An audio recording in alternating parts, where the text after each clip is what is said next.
The heavy afternoon downpour in Port Moresby almost cancelled plans for those who wanted to celebrate the New Year outdoors. Around 8 p.m. the clouds gave way and plans proceeded. An alcohol ban notice came out too late, with police having no control of the consumption of liquor.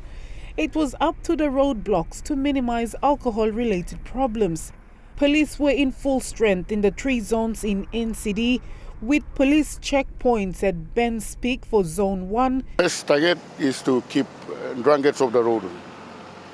And that means all the vehicles are stopped, checked, to make sure there's no alcohol in the, or the drivers are sober up.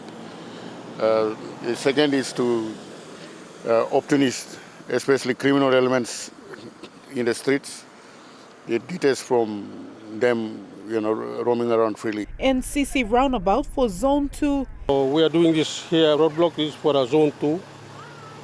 Police personnel from Boroko, Waigeni and Gero, plus all support units, long Fox units, all Land Lobomana, all dog units, MS, all not unit blow stations. And Erima roundabout for Zone 3. The presence of police personnel on the streets here probably also has an impact on reduction in a lot of the incidences that we usually attribute to alcohol. St. John Ambulance was also stationed at each of the checkpoints. We have 7 ambulances on road, which currently are now attending to cases with 3 response units. So far we've started at 6 o'clock, and so far we have about 13 cases that we did. 1 was cancelled, so we have about 12. 1 was a frank call, so we disregard that. So we have about 12 cases done so far.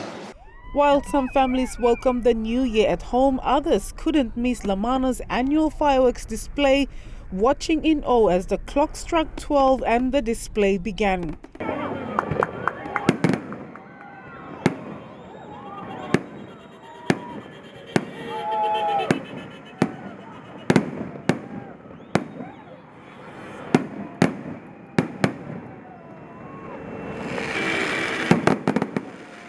The fireworks lasted 3 minutes.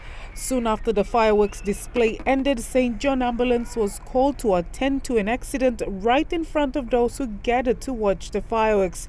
A vehicle rushing to the hospital with an injured man crashed into another vehicle that had slowed down to park and watch the fireworks. The injured man was transferred onto the ambulance and taken to the hospital. This incident was the 13th incident that St. John Ambulance had attended to. More emergencies were attended later that night. St. John Ambulance, however, had to ground 3 of its ambulances after they were stoned. Police in full force later patrolled the streets after midnight to keep people off the streets and out of trouble.